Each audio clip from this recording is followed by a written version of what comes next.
Bon, alors nous avons deux domaines. Le domaine bleu et le domaine orange.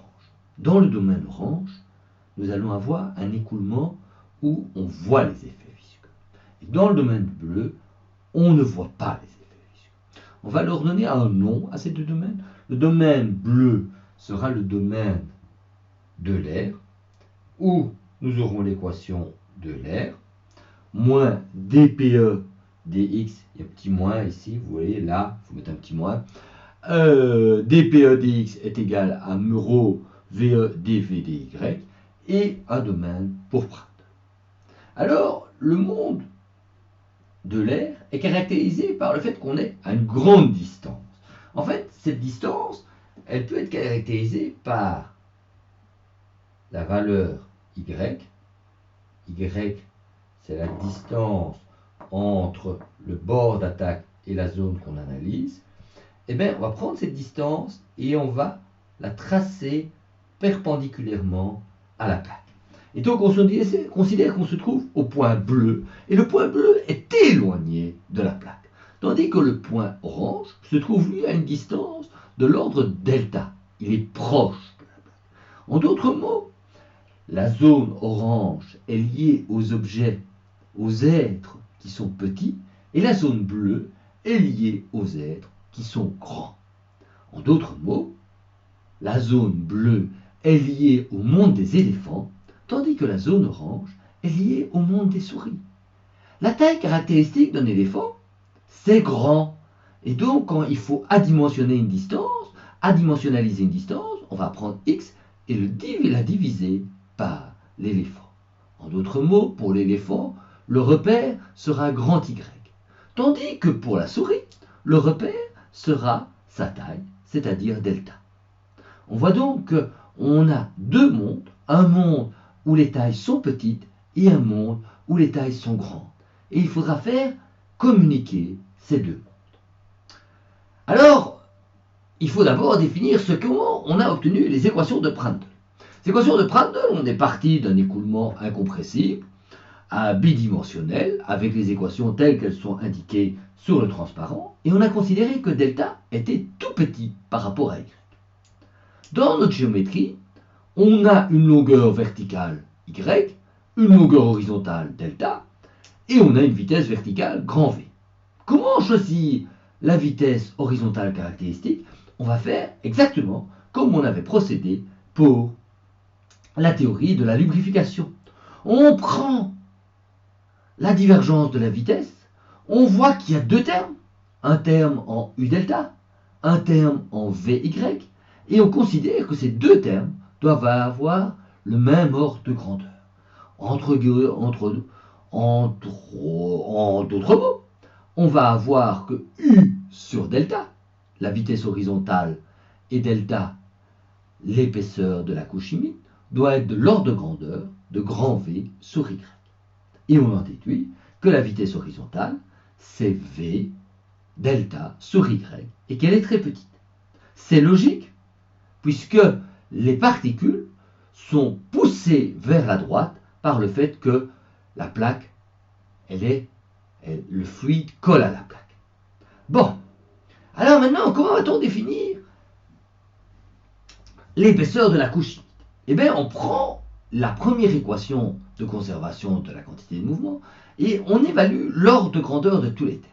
Dans les deux termes visqueux, on voit tout de suite que l'un est V divisé par Y au carré, ce terme-là. Voilà. Ce terme-là qui est important. Pourquoi? Parce que Y au carré, il est tout petit, tandis que Y au carré est très grand, donc mu V sur Y carré, il est tout petit, tandis que mu V sur delta carré, comme delta carré, il est tout petit, celui-là est important par rapport. Donc on peut négliger un des termes. Et on va définir que le lieu où l'ordre des effets visqueux et les effets d'inertie sont identiques, c'est la couche chimique. Et donc ça veut dire que les termes rouges, les termes d'inertie, qui sont tous les deux en termes de rho v carré sur y sont du même ordre de grandeur que mu v sur delta carré. Si on compare le rapport des forces d'inertie sur les forces visqueuses, on voit apparaître le rapport rho vy sur mu, c'est-à-dire le nombre de Reynolds, multiplié par delta carré sur y carré. Et on dit que ce rapport sera égal à 1. En faisant un tout petit peu d'algèbre, on trouve que delta sur y est égal à la racine carrée de 1 sur le nombre de Reynolds. Et on voit que si on avance dans la plaque, si y devient de plus en plus grand, on aura donc le nombre de Reynolds qui tendra vers l'insigne nu, et donc 1 sur Reynolds tendra vers 0, et donc delta sera tout petit par rapport à y. Alors certains d'entre vous vont me dire, oui mais vous nous avez dit que c'était des couches limites laminaires, et le nombre de Reynolds tend vers 0. Oui, mais attention, quand y vient vraiment trop grand, comme on l'a vu précédemment, la couche limite va devenir turbulente. Mais il existe quand même des valeurs de y suffisamment grandes pour que le delta soit petit par rapport à y, mais suffisamment petit pour que on ne soit pas encore dans le régime turbulent. Alors on peut faire exactement le même raisonnement avec l'autre équation, et si on fait exactement le même raisonnement avec l'autre équation, on va obtenir exactement la même définition de la couche limite.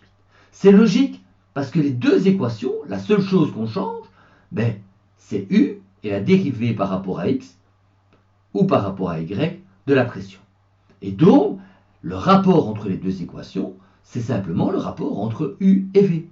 Et donc, tous les termes sont le même rapport entre eux. Et puis alors, qu'est-ce qu'il faut encore faire? Il faut regarder ce qu'on va faire avec la pression. Alors, avec la pression, on va faire exactement ce qu'on avait fait dans le cas de la lubrification. On a la frontière, on a l'épaisseur de la couche chimique qui fait la différence. On va définir une valeur ici, dans ce point-là, qui est P de X.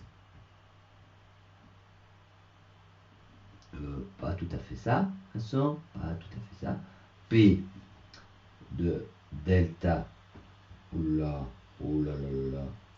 P de delta virgule Y. Ici, on va arriver à P de XY. Et ici, on part de P0. Et donc, ce qu'on va écrire, c'est que P de XY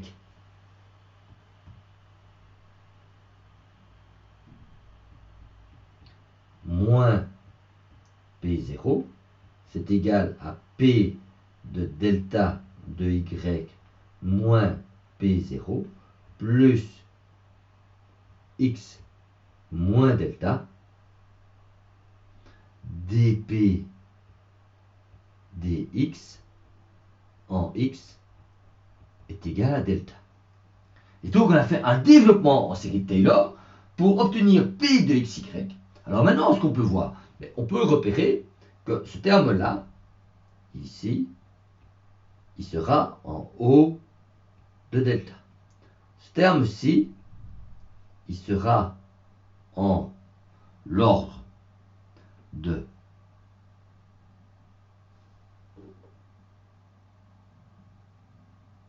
U,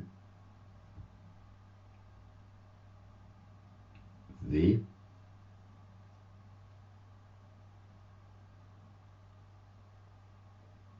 sur Y, d'accord? Qu'on peut encore écrire en remplaçant U par V, et donc on va avoir ρ V delta sur Y.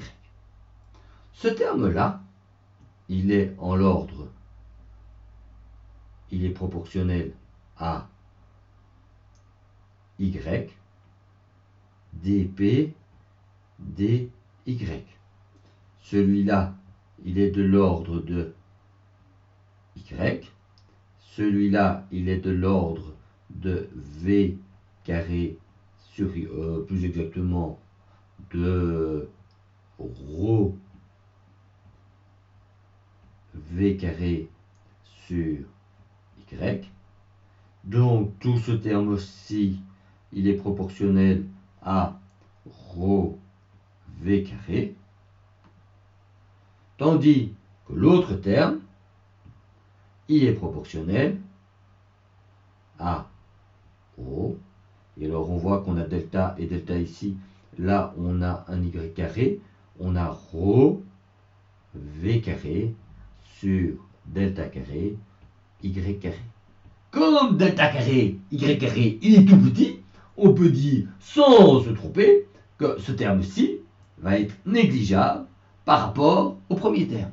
En d'autres mots, ce qu'on va dire, c'est que la pression, elle est constante le long d'une horizontale. Donc sur une tranche comme ça, nous avons P qui est égal à, ouh là là, ça c'est trop gros, on va corriger ça, plus joli, comme ceci.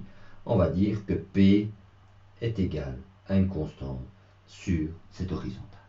Et on voit que maintenant, l'hypothèse qu'on avait faite pour les équations du Bouche-Finesse, ce n'est pas une hypothèse, parce qu'on constate qu'à l'intérieur de la couche limite, la pression est celle de l'extérieur. Et la pression à l'extérieur de la convection naturelle, ce n'est rien d'autre que la pression électrostatique. Donc, on observe que la pression à l'intérieur de la couche limite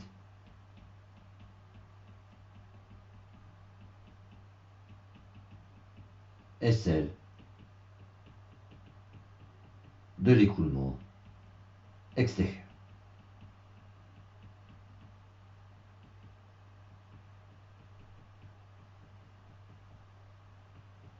Voilà. C'est donc ce que j'ai bien fait sur le transparent suivant. J'ai pris la première équation. À partir de la première équation, j'ai trouvé une estimation de dp dx. J'ai pris la deuxième équation. Et à partir de la deuxième équation, j'ai trouvé une estimation de dp dy. Et à partir de ça, je peux montrer que P est constant sur une horizontale. Bon, maintenant qu'on a ça, on a les équations de Prandtl. Si en plus on suppose que l'écoulement est uniforme, le dp dy vaudra 0. Voilà, on a les équations de Prandtl. Nous allons pouvoir passer à la suite de nouvelles aventures.